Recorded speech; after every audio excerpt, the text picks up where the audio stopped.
Hello students, welcome back. ये है आपकी एक्सरसाइज 1.1 का क्वेश्चन नंबर 2 जो मैं आज करवाने वाली हूँ। ठीक है, 1 मैंने करवा दिया है ऑलरेडी और ये मेरी ओल्ड बुक है इसलिए यहाँ पर 1.2 है। आपकी न्यू बुक होगी तो वहाँ पर 1.1 होगा। तो चलिए शुरू करते हैं। Find the LCM and HCF of the following pairs of integers and verify that LCM into HCF is equal product of the two numbers.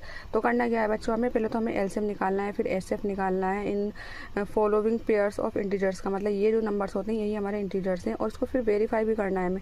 यानी कि जो हमने एलसीएम और एचसीएफ निकाला है तो उसकी मल्टीप्लाई करने के बाद क्या हमारे पास ये जो दो इंटीजर्स दे रखे हैं तो इनकी मल्टीप्लाई जो मतलब प्रोडक्ट निकलेंगे इनके क्या इसके बराबर होगा।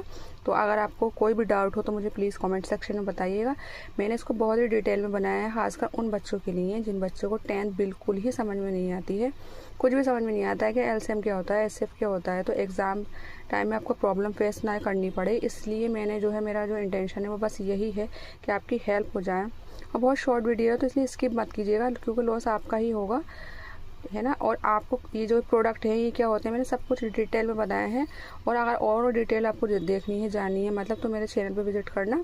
ये जो फर्स्ट क्वेश्चन है इसको मैंने बहुत ही अच्छे तरीके से एक्सप्लेन किया है, तो जो भी इसमें डाउट रह जाएगा वो इस वाले क्वेश्चन के थ्रू जो है आपका क्लियर हो जाएगा।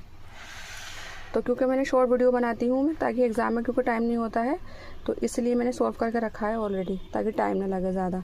तो सबसे पहले हम फाइंड करेंगे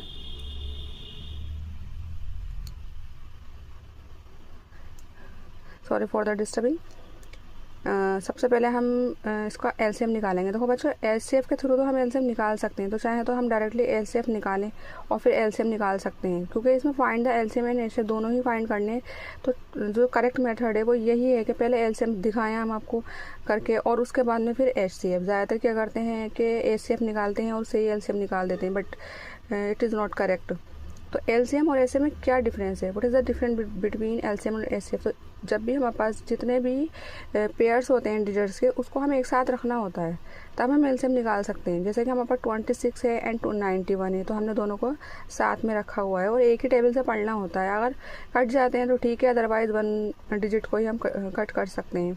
और एचसीएफ में हमें सिंगल नंबर की निकालनी पड़ती है। सिंगल जैसे 26 का हमने अलग निकाला है एचसीएफ और 91 का अलग निकाला है।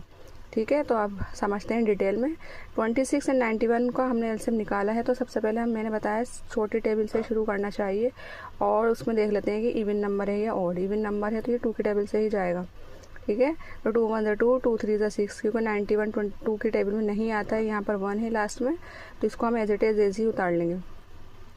उसके बाद बच्चों मैं ये कहूँगी क्योंकि आपको टेबल लर्न होना मस्ट है, एग्ज़ाम में इतना टाइम नहीं होता है कि आप चेक करेंगे ये